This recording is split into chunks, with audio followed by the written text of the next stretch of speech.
Our next inductee, Tony Volpentest, Woodway High School, Edmonds Woodway High School, 1991.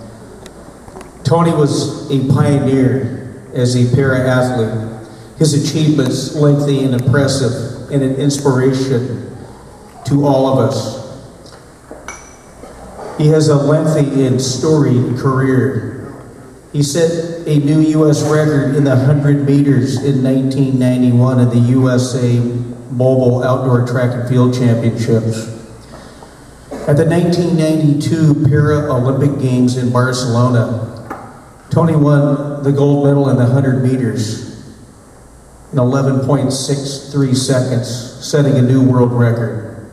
A gold medal in the 200 meters in 23.07 seconds, a new world record, and a silver medal in the 4x100 meter relay.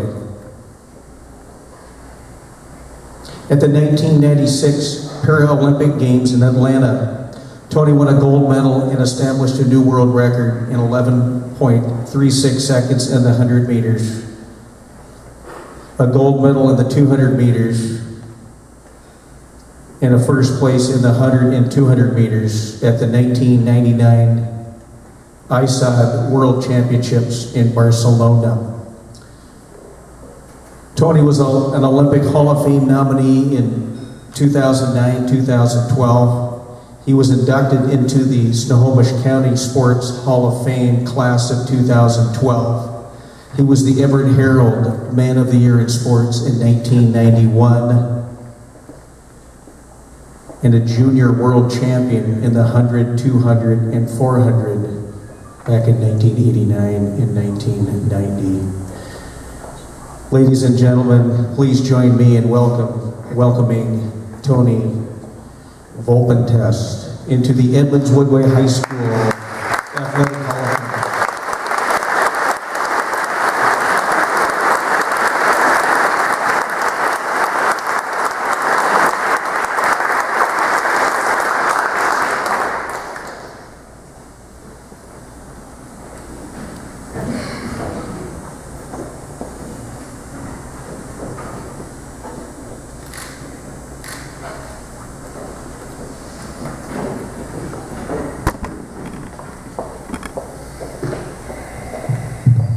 Erica, I think you established that this doesn't work very well, but I'm...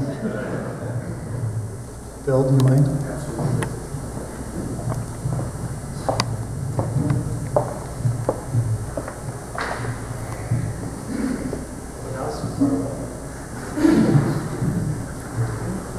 I can lean. There we go.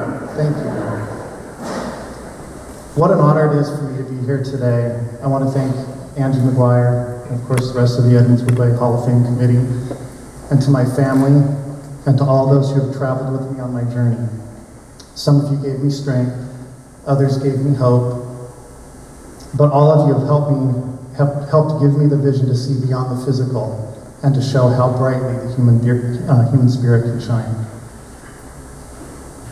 I was born in 1972 without hands and feet, which was a birth defect that made me about a 1.5 million, although my wife says I'm 1 in a million, but statistically I'm 1.5 million.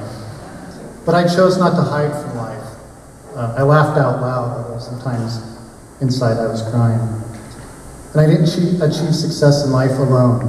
I had help from a lot of great people. When my mom held me in her arms in the delivery room, she looked at my dad and she said, if there was ever any question on what our mission in life was, now we know. When I was 5 years old, I went up to my father and I asked him if I'd ever grow hands. And he had the courage to tell me no. I think it was from that moment that I believe I accepted who I was, what I was going to have in life and what I wasn't going to have. When I was learning to walk, my brother Art, who's here tonight, followed me around with his arms extended in case I'd fall, and he's had my back ever since. My family decided that I was going to have to adapt to the world rather than expecting the world to adapt to me. So they didn't pamper me, and they wouldn't allow others to pamper me.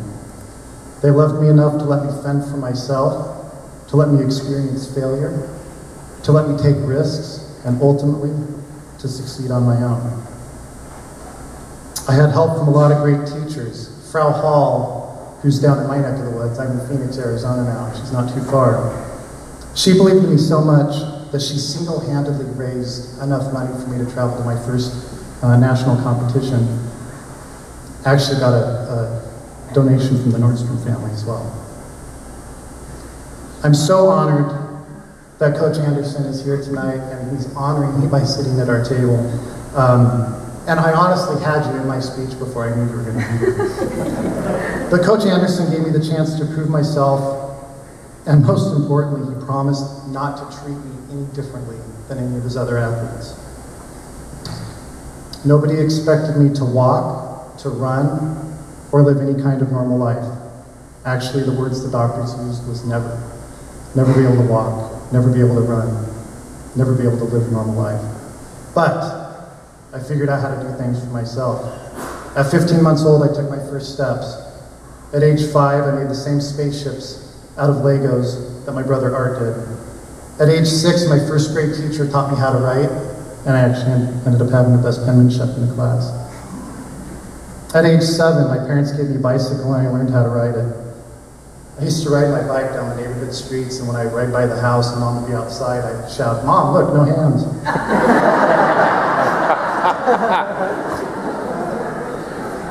At 14, some doctors recommended that I have surgery on my legs because I have about a 3-inch leg length difference, so that my prosthetics would fit a little bit better. I raised my hand and I said, "Excuse me." But my dad told me a long time ago that if it isn't broke, don't fix it. There's nothing wrong with my legs, so there was no surgery. I played kickball and basketball. Oh, this is fun. When I was in the 6th grade, sometimes the teachers would let the 1st graders come out and watch us big 6th graders play kickball. And there was this one day where I went out and I kicked the ball so hard that the suction on my prosthetic gave, and my leg went flying through. And you can just imagine these little 1st grade kids' faces as this leg's flying through the air. But I just went over, picked it up, shoved it back on, and kept on playing. I once kicked a 50-yard field goal in high school. Mr. Anderson told me, if you can hit 50% from 50 yards, you're on the team. But I decided I didn't want to get hit. I was an altar boy in church. I learned to play the piano, to type, use a computer, drive a car. And I excelled in school because I knew I was going to have to work just a little bit harder than everyone else. So I learned how to turn my birth defect into an asset. My motto was, "Just show me, I can do it." But that word never haunted me. It still does. Never be able to walk, never be able to live a normal life. Today and for the rest of my life, I rarely use the word. And I'll only use it with 2 other words: never give up. I mentioned that a lot of great people helped me along the way, and I'll always be grateful for them. But part of my message to others is that you have to help yourself first before you can allow others to help you, and that there is greatness in all of us if you just have to push past your own perceived limitations. When I started in high school, I had a really hard time meeting people, so I thought that turning out for track was going to be my way of just making some friends. Little did I know. But someone asked me on my first day out if I wanted to try the hurdles. And I said, I've had enough hurdles in my life. I think I want to run in a straight line. But I started out slow. As a sophomore, I ran on the JV team, and I finished last in every single race. I dropped the baton on my first exchange, but I kept trying. And by the end of my senior year, I was the lead off to the varsity's best relay team, and my exchange was flawless. I remember somebody asked Coach Anderson how he taught me to make a baton exchange, and he said, "How do you show a kid without hands to pass the baton?" That was all Tony, and the rest is history. So what lessons has life taught me? Well, unfortunately, one of the lessons I learned was that when you're on top, sometimes people will try to tear you down.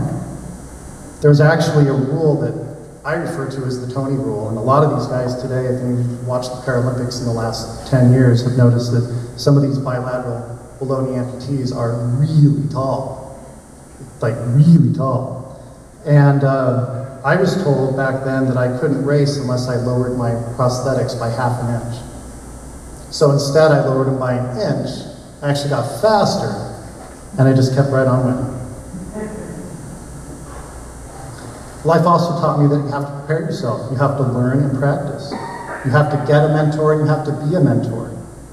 I don't think I need to tell you all that here tonight. There's so many of you in this room. But my mother and father, brother, sisters, coaches, teachers, everyone that helped me along the way made me better, caused me to think, and helped me realize my full potential. I also learned that you can't take yourself too seriously. You have to be able to laugh at yourself, which I do, as my wife would tell you, every single day. So I learned that you have to turn negatives into positives. You have to make the most out of what you have in life and make an asset out of a potential liability. Not a politician, but I think that's exactly what they're trying to do right now, right? You know, people often ask me if I was teased when I was growing up. And I was some, but I learned at a young age that usually when someone teased you, it was because they were trying to make themselves feel better. So rather than get upset, I would try to befriend that person, which would usually upset them more. But again, I tried to turn that negative into a positive. And I learned you have to have a vision and a dream to chase, and you have to set goals in order to chase that dream. And I learned that you have to have the courage to lead.